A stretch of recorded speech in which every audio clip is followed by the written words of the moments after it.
Hello, I am going to show you today how I typically reinforce my steeks. This is not intended to be a steeking tutorial. I am not an expert. This is just how I usually steek my knitted garments. So I like to use a felted steek. So for that you need something to felt onto. This is just a piece of foam and then a felting needle. So I've already started. This is my Gertrude vest, and I have cut the steek for one armhole and then also for the neckline. And then I'm going to show you on the other armhole how I usually do it. So I did start the felting, and you can see once you start felting, the back of the steek gets very fluffy, and that's how you know that you have felted enough before cutting. Now on this, I could not get my foam up in this top corner of the shoulder, so I didn't felt up there. I'll do that after I cut. And then before you felt, it just looks like, you know, the floats normally do. So I'm going to turn this back right side out.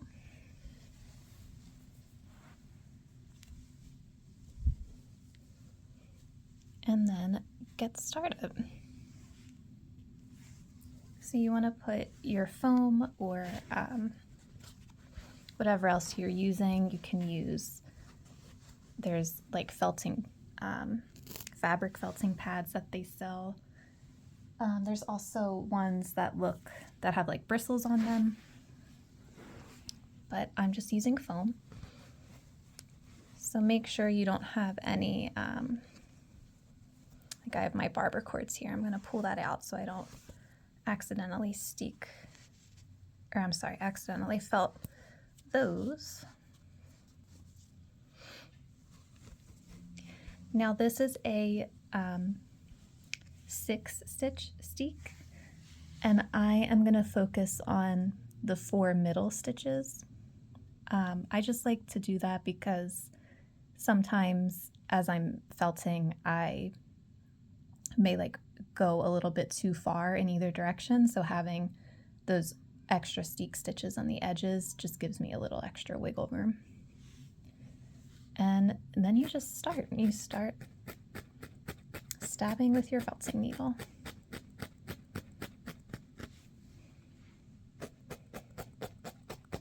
And you can see, like, once you have felted it a little bit,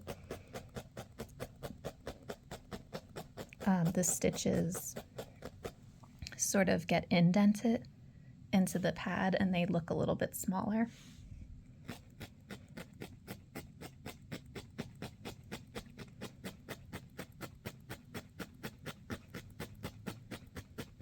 And then you just keep doing that until you have felted the entire steek column. So I am going to continue, and I will meet you back here once I am done.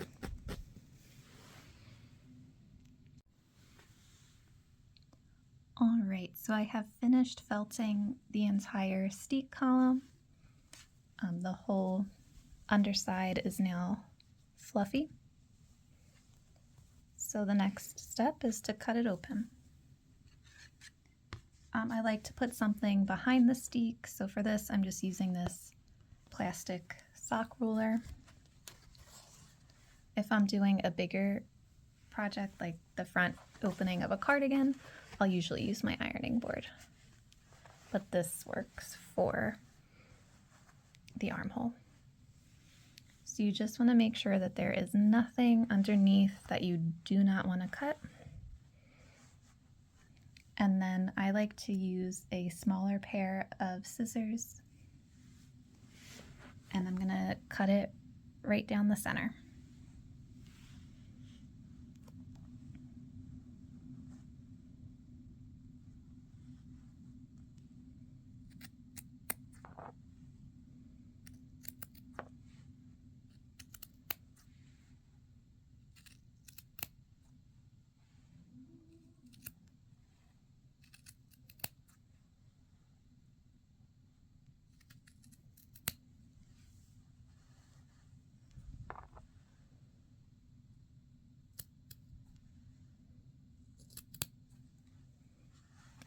get to the top here, there's a very small opening. So I do like to be extra careful up here.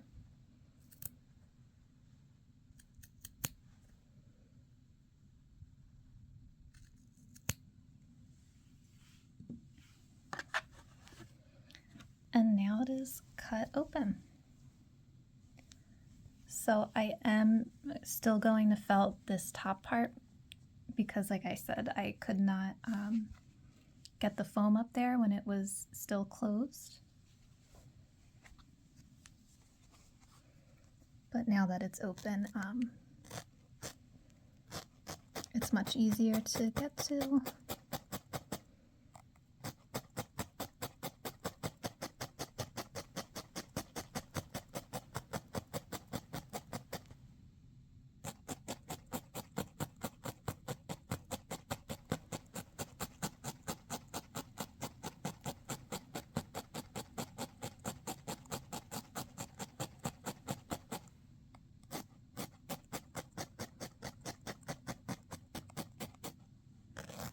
And that's pretty much it. I do look down the whole column, and if there's any areas where I want a little extra reinforcement, I'll do that now. But I don't usually even secure this in any other way. After I pick up the stitches, it just sort of naturally folds in. I'll secure the edges, like the corners, but I don't usually secure the middle down at all. And I haven't had any issues so far with this method. So there you have it. That is how I steek my knitted garments.